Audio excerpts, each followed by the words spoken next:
सम्माननीय सभामुख महोदय, यो प्ले कार्डको बारेमा सबैलाई जिज्ञासा भइरहेको होला। संसद सार्वभौम हुन्छ कि सरकार सार्वभौम हुन्छ भन्ने प्रश्न म गर्न चाहन्छु र सरकारलाई यो सार्वभौम संसदप्रति उत्तरदायी बनाउने मेरो एउटा प्रयत्न हो, हाम्रो प्रयत्न हो। संविधान भएको देश, खाने धान नभएको देश, संविधानको धारै धारा भएको देश, पानीको धारा नभएको देश, विधि र विधान भएको देश तर बाटो र यात्रा गर्ने साधन नभएको देश, कानुन भएको देश, खाने नुन नभएको देश। त्यसो भएको कारणले गर्दाखेरि म यो विनियोजन विधेयकको सिद्धान्ततिर म जाँदिनँ। जनताले मलाई जे बोल्नलाई पठाएको हो त्यही कुराहरू म गर्छु। अब नीति तथा कार्यक्रमहरूमा कार्यक्रम चाहिँ के हुनुपर्ने हो त, माग हाम्रो के हो त भन्ने बारेमा मैले राख्न चाहन्छु। अर्थमन्त्रीज्यू पनि यहीँ हुनुहुन्छ, मैले उहाँलाई उहाँको कार्यकक्षमा नि भेटेर यो मागपत्र दिएको थिएँ। एउटा पुनः स्मरण जस्तो पनि भयो। सप्तकोशी धरान खानेपानी आयोजना त्यो सुरु गर्नुपर्छ। धरानका सर्दु, सेउती, सेरा, अँधेरी खोलाहरूमा तटबन्धन बस्ती जोखिममा छन्, तटबन्धन गरियोस् भन्ने माग राख्न चाहन्छु। सेनिटरी ल्यान्डफिल साइट फोहोर मैला सरल्लै फालेर चाहिँ नै डम्पिङ गर्नुपर्ने बाध्यता छ। सेनिटरी ल्यान्डफिल साइटको लागि पैसा विनियोजन होस् भन्ने माग राख्न चाहन्छु। धरान स्थित बीपी अस्पतालको एमसीएच भवन निर्माणाधीन छ, 11 वर्ष जति भयो। त्यो तपाईको चाहिँ सम्पन्न भएर सञ्चालनमा आओस्, त्यसको लागि आवश्यक बजेट विनियोजन गरियोस् भन्न म चाहन्छु। बीपी कोइराला स्वास्थ्य विज्ञान प्रतिष्ठानमा मर्चरी त्यो मरेपछि मान्छेको शव राख्ने ठाउँमा बेहाल स्थिति छ, त्यसका लागि पनि पैसा राखियोस्। धरान बराज क्षेत्र नडा सडकको लागि पैसा राखियोस्, सर्दु खोला पश्चिमपट्टि। धरान भलुवा चौरी सडक सर्दु पूर्व, त्यसको लागि पनि बजेट विनियोजन होस् भन्ने माग राख्न चाहन्छु।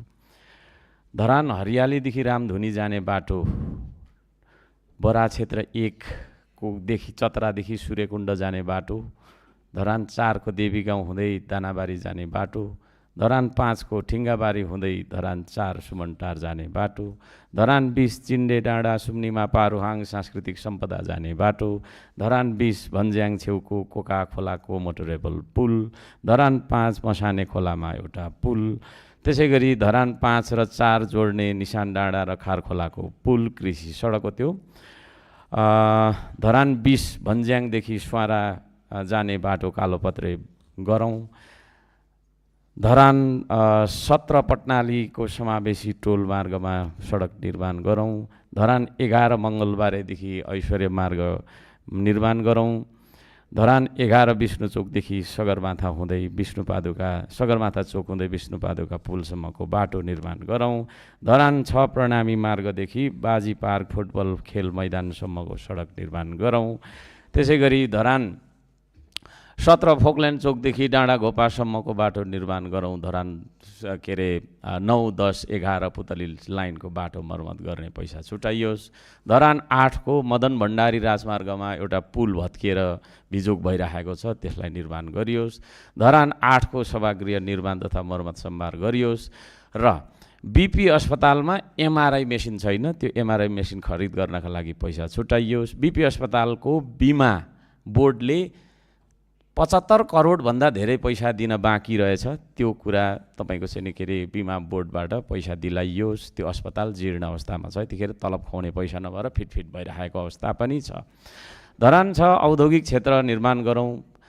प्रदेश नम्बर 1 मा व्यापारिक प्रदर्शनी केन्द्र निर्माण गरौँ। त्यसको लागि धरानले 5 बिघा भन्दा धेरै जग्गाको तपाईको चाहिँ के अरे प्रबन्ध मिलाएको छ। धरान 8 जिल्ला ट्राफिक कार्यालय निर्माणको लागि पैसा छुटाइयोस्। धरान 14 विजयपुर धार्मिक क्षेत्रदेखि धरान 20 सुम्निमा पारुहाङ डाँडा हुँदै सुलीकोट हुँदै विष्णुपादुका मन्दिर सूर्यकुण्ड हुँदै बरा क्षेत्र मन्दिरदेखि रामधुनीसम्मको तपाईको धार्मिक सडकलाई चाहिँ स्तरोन्नति गरियोस्।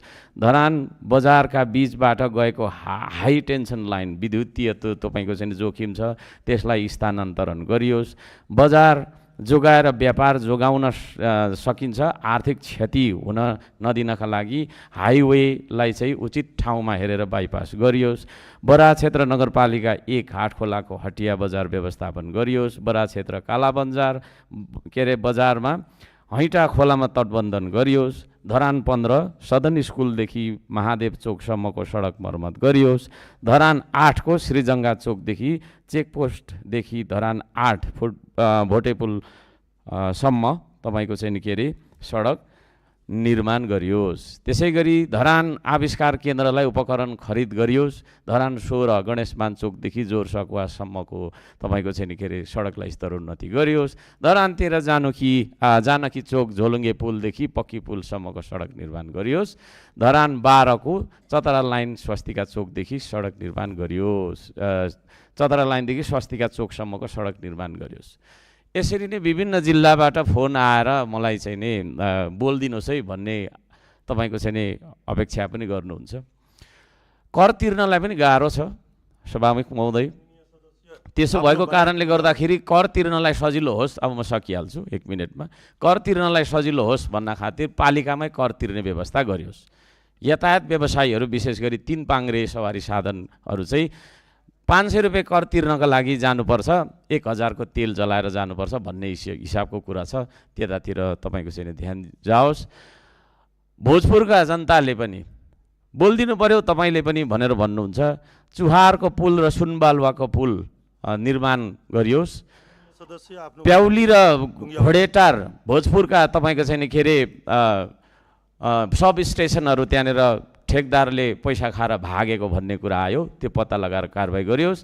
शङ्खसभा पुल, तोम्बिया र 26 पुल तपाईँको निर्माण गरियोस्। लम्साको भोजपुर र शङ्खसभा जोड्ने पुल निर्माण गरियोस्। त्यसै गरी अरुण तेस्रोले बनाउनु पर्ने बाटो त्यतिकै छोडेर टुम्लिङ तारदेखि तपाईँको चाहिँ पावर हाउससम्मको बाटो धुलाम्य हिलाम्य रहेछ, त्यो पनि तपाईँको बनाइयोस्। अन्त्यमा म आइसकेँ माने के अरे सभामुख महोदय, भुटानी शरणार्थी घर फर्कन चाहँदो रहेछन् अथवा उहाँहरूको केही परिवार चाहिँ उता अमेरिकातिर कता गएर सेटल भएर छ कि त परिवार मिलन भन्ने चाहँदो रहेछन्, त्यसको बारेमा पनि तपाईँको चाहिँ सरकारको ध्यान जाओस्। मुक्त कमैयाको बारेमा पनि कार्यदल बनाउने भन्ने माग जनताको छ। बिना श्रेणीको कर्मचारी निकुञ्ज गेम स्काउट पदमा बसेका रहेछन्, उनीहरूका लागि पनि श्रेणी तोकियोस्। र अन्त्यमा बिल बुक रुट पर्मिट भन्ने चाहिँ तपाईँको यो यातायात व्यवसायीहरूको मर्का हो, यसको बारेमा पनि एउटै तपाईँको चाहिँ कार्य गरियोस्। र अन्त्यमा म के माग गर्न चाहन्छु भने विगतमा जेएनजी आन्दोलनमा जलेको सिंहदरबारभित्रका भवनहरूमध्ये कुनै एउटा भवनको एउटा सानो हिस्सा श्रम संस्कृति पार्टीलाई बनाउन अनुमति दिनुहोस्, हामी श्रमदान गरेर बनाउनेछौँ। धन्यवाद छ, नमस्ते।